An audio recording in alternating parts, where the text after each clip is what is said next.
They shoved me into the garage, not metaphorically, literally.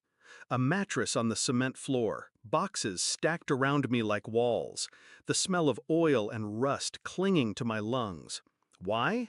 Because my brother's girlfriend got pregnant. And suddenly, my room, my space, my sanctuary was hers.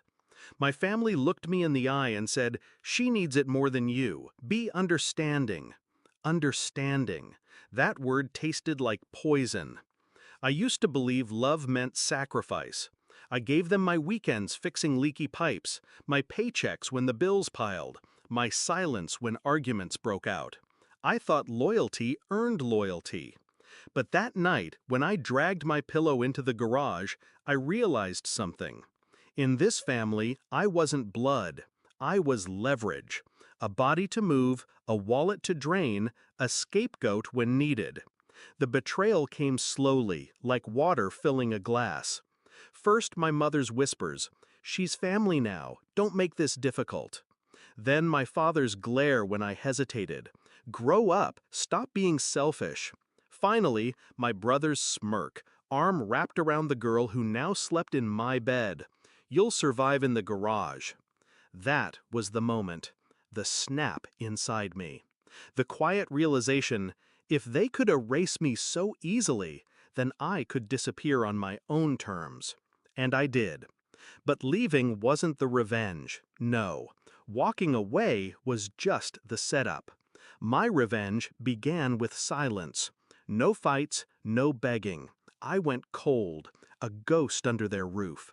Ate little, spoke less, made myself forgettable. Then, one morning before the sun rose, I vanished. No note, no forwarding address, just absence. And that absence became my weapon. I had prepared. Months before, I rerouted my paycheck into a private account, moved important documents into a safe deposit box, packed essentials in the trunk of my car. They never noticed. I had always been invisible to them anyway. When I disappeared, I knew what would happen. They'd assume I'd crawl back, desperate. Instead, I watched from the shadows as their world began to crack. My absence created pressure points. The bills, they used to lean on me to cover them. Without me, deadlines passed. Utilities shut off. Collection letters piled up. My father's temper grew. He shouted at my mother for spending. My brother shouted at him for never having enough. The pregnant girlfriend cried. And the house, my childhood home, slowly rotted with tension. I made sure they felt the sting. The car insurance? I had canceled my contributions. Their policies lapsed. The internet account? In my name. I shut it down. The storage unit where half their furniture was kept? I emptied it before they realized the payments stopped. I wasn't cruel. I was precise. Every move a reminder of what they had taken from me. Then came the call. 3 months after I left, my mother's voice cracked through voicemail. "We can't do this without you. Please come home." I replayed it once, twice, smiled. Because for once, they said the truth out loud. They couldn't do it without me. I didn't rush back. I let them stew. Let the walls close in. My brother dropped shifts at work to juggle bills. The girlfriend complained about the garage being too cold now that the baby was coming. My parents fought louder, longer, until the neighbors whispered. Their perfect little plan to sacrifice me for the new addition was unraveling. And then, when I knew they were on the brink, I returned. It was evening when I walked through the door. The living room was dark, quiet, heavy with the smell of defeat. They looked at me like I was a ghost. My father's shoulders slumped. My mother's eyes watered. My brother's face, pure anger. He spoke first. "You abandoned us." I laughed, a sharp, cold sound. "No, you abandoned me the moment you put me in that garage." Silence, the kind that cuts.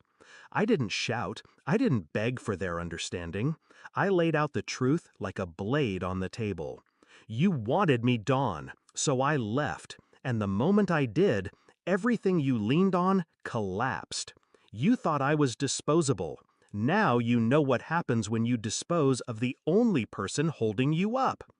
My mother sobbed. My father looked away. My brother muttered curses, but his voice was hollow. The girlfriend, my replacement, clutched her stomach, eyes wide, realizing she was sharing a sinking ship. That was my victory. Not money, not shouting matches. It was watching them finally understand their own fragility. Because I didn't need to destroy them. All I had to do was leave them to themselves. I didn't stay. I didn't move back into the room that used to be mine. I wasn't interested in reclaiming scraps. I walked out again, this time without looking back. And as I closed the door, I felt lighter. Because revenge isn't always fire and fury. Sometimes it's silence, absence, and the slow collapse of those who thought they owned you. I didn't stay. I didn't move back into the room that used to be mine. I wasn't interested in reclaiming scraps. I walked out again, this time without looking back. And as I closed the door, I felt lighter. Because revenge isn't always fire and fury.